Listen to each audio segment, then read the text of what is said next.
Hello, everybody, and good afternoon. Welcome to our latest webinar, the subject being golf club business rates. For those of you that don't know, my name is Scott Partington, and I'm one of the directors here at GMG. For information, this is a recording of a similar session which we broadcast last week. Really well subscribed, extremely lot of interest from golf clubs, but unfortunately we had a small technical issue, so I had to re-record the session today. It will be uploaded to our YouTube channel later this week, maybe early next week, and we expect the webinar to last no more than 20 minutes. If you do have any questions following the webinar, please can I request that you email them directly to myself, and I will introduce you to Eddie Olinsky at Dunlop Heywood, and he'll be able to respond to you directly. To provide a little bit of background around the webinar today, 18 months ago, we, in conjunction with England Golf, we embarked on a campaign with Dunlop Heywood, our guest speakers today, in relation to a new method of business rates evaluation for golf clubs, which was focusing more on receipts and expenditure. Despite a short lead time for clubs to submit their claims, we had around 70 golf clubs registered for this campaign, and the process began. This campaign resulted in an amazing savings of over £1 million paid back to those golf clubs that subscribed, with 2 golf clubs receiving over £70,000 each.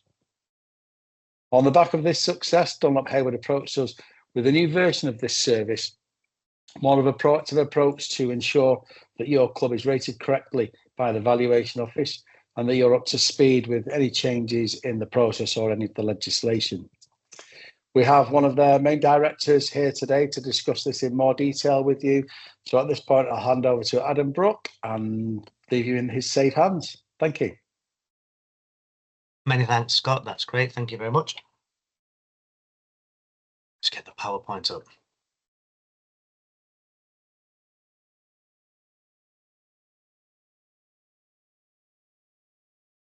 Fantastic. So welcome everybody, and many thanks for listening to our webinar today. We're here to talk about golf course and business rates for the 2026 rating revaluation, which is to become effective from the 1st of April in 2026. Next slide, please. So you may have seen our prospectus that we sent round. There are several issues that are going to be facing golf courses over the next 3 to 4 years. The main one being the 2026 reval. But then there's also going to be issues around retail and hospitality relief, which you may be aware of what's happened in the recent budget. You have information requests that are constantly dropping at your door, which also links into a thing called duty to notify. And you have rate demands. I'm going to go through all of these issues and how we can help you over the next 2 to 3 years on this, talk about the fee base and then the deadline that we're working to on this. Next slide, please. So the main thing that's going to affect you coming forward is the 2026 rating revaluation. It's going to be a new rating list, and it should be a 3-year list, just like the current list of the 1st of April 2023 rating list. The valuation date for the 2026 rating revaluation will be the 1st of April 2024. And that is the way that the valuation office have always done this for the last 20 or so years. The valuation date is 2 years prior to the release of the list, so the valuation office have time to work out what they're going to apply for your assessment. The 2017 rating list therefore had a valuation date of 2015. And what happened was because the current rating list of 2023 had a valuation date of 1st of April 2021, we were in the midst of COVID, and the valuation office didn't particularly really want to be increasing values at that point. So in many ways, your 2023 rateable value is really set from your 2017 rateable value, which has a valuation date all the way back from 1st of April 2015.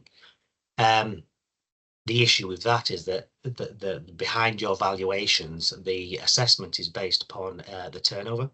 And so we've improved turnover between 2015 to 2021 and certainly to 2024.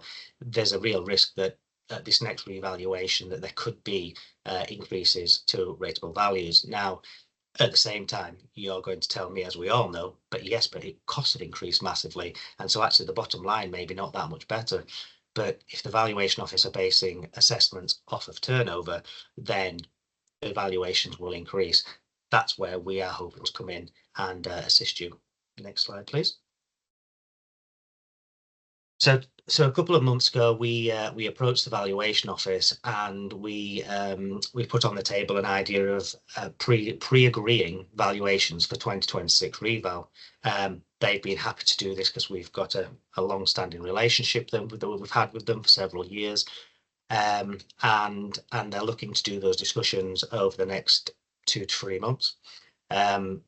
For you to be part of this, we would need 5 years accounts from you from 2019 to 2024. And what that will mean is that you will kind of bypass the whole appeals process that you've historically had to take part in, whereby your valuation comes out on the 1st of April 26. You're not too sure if it's correct. You have to register with the government gateway. You have to put an appeal in. Historically, appeals generally take 18 months to 2 years, so you're waiting that amount of time to get a rebate back. And if you've seen our prospectus and the number of clubs that we've represented in there, you'll note that the average saving is £21,700. Now, whilst that's all a saving, it's also actually really an overpayment by you. So it's £7,000 a year in reality. Now, if it takes 2 years to get to a point where we actually reduce that for you on an appeal, you're overpaying by £7,000 a year. Ultimately, it's better to have it pre-agreed, not have to overpay from the start, and not have to make any appeals. And obviously, the more clubs that we have, the better. If we have a nice cluster of clubs in, let's say, Yorkshire or Lincolnshire, we have more information from which to go upon in order to present to the valuation office and push our point as hard as we can. Next slide, please. So another thing that that's really impacting golf courses is retail and hospitality relief. So this relief began for golf courses really in 2020-21 rate year, and that was the COVID allowance at 100%, which has been great. In recent years on this current rating list for 23 and 24 and 24-25 rate year, you've had 75% off, also great. You will have known that for 25-26 that the Chancellor in her budget last week has reduced it to 40%. And really that's because it's going to be a slope into zero. So there really isn't going to be any relief beyond 1st of April 2026. What the Labour government are proposing is that there will be a retail multiplier, which means that instead of paying 50 pence in the pound, you may pay 40 pence in the pound, let's say, for example. However, it depends who qualifies for that multiplier, because the reliefs in earnest began in 1920 and they were for the high street. So if the retail multiplier goes back to just being the high street, golf courses won't be included. Look, it's undecided at the moment, but in reality, it's a little bit of a perfect storm. You've got rateable values that may potentially increase because of better turnover, combined with the loss of reliefs, could lead to substantial liability increases for yourselves. Next slide, please.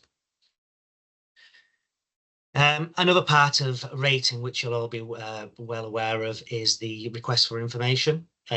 So these are landing on your desk a lot more regularly than they used to be. Some people are getting them annually. They're time consuming to complete. What information should you include? What shouldn't you include? If they're not sent on time or completed correctly, then you could be subject to a fine. And ultimately, it's not really a core business activity. You know, you want to be concentrating on your members and providing the best service you can to those. Dunlop Heywood, as part of our offer, our offering to complete those on your behalf. So any information requests you get, you'll just ping them on to us. It's out of your hair, and we'll take care of that. I'll touch briefly on a thing called duty to notify, which is a scheme the government have been trying to get off the ground for a while. From the 1st of April 26, they're going to bring that more into force, and by 2029 it will be fully enforced across the country. It's basically further requests for information on a 6-monthly basis. So there's going to be more and more of these requests coming. Next slide, please. The final thing that you'll also be aware of with your rates is that you receive your monthly bill. We've discussed the myriad of schemes and reliefs, such as retail and hospitality relief, which is obviously going. You've got the multiplier, you know, obviously the figure at the top of your bill has so many different things that affect it, that take it down to the bottom line to what you actually pay. And are they correct? Because we have a whole department here who knows that they're not always correct, because the council sometimes get it wrong. There's transitional reliefs, small business rates relief. Ultimately, if any of these are missed out, then you're actually going to be overpaying on your bill. As part of our new service that we're offering, Dunlop Heywood will take your bill at the start of every year. You'll just send it to us when it comes. We'll analyse it, we'll check it, and we'll get back to you and make sure that you know that it's correct. If it isn't correct, we'll approach the council, we'll appeal to them, and then we'll get that bill changed so that you make sure that you're paying only on exactly what you should be paying on. Ultimately, this is just it's a complete outsourcing of business rates from you to us. Next slide, please. So to summarise, really, yeah, you're looking at 3 years worth of assistance to take you into the 2026 rating list and then throughout it. So we're talking from 25, 26 and 27, and then when the 2029 relist comes through, we can have another look at that point. It will start with pre-list discussions, which are starting next week with the valuation office. And through those discussions, we will be able to get to you. We're looking to get rateable values agreed with the valuation office for probably the end of Q1 next year. So from the 1st of April next year, 2025, we should have a good indication of exactly what your rateable value is going to be for the 1st of April 2026. So that not only gets it covered for you, but also you've got that financial clarity. You can start planning for what your bill may be the year afterwards, 1 year in advance. We'll check your rates bills, we'll complete any requests that you get. Ultimately, it's a 365-day-a-year cover. Any queries, anything rating you have, you outsource it to us and we take care of it. It's a fixed fee per annum, which will be invoiced quarterly. And Scott at GMG has got you a cheeky little discount for those people who are early enough to get on the scheme, and that's a 25% discount off of year 1. Many thanks. Super. Thank you very much, Adam. Really insightful. I mean, it's not something that I deal with day to day, and I found that really interesting. So I'm sure the golf clubs did too. Just to say that the original webinar attracted the full subscription. We have 50 clubs dialed into that, and we've had quite a number of requests for copies of the recording, which hence we are here today for this. So much appreciated. Any clubs that do want any further details or a copy of the prospectus that we sent around originally, just need to drop me a line, scott@golfmanagementgroup.co.uk. You all have my details, I'm sure, in your systems. We'll also highlight the costs as well. Just we can't declare the costs because this is going onto an open forum onto YouTube, but we can say that GMG members will receive 25% discount, and it's significantly more cost effective arranging this method as opposed to the rebate method. So yeah, that really concludes the webinar. I'll look forward to fielding some inquiries and any questions going forward. So thank you for your time. Have a great weekend. Cheers.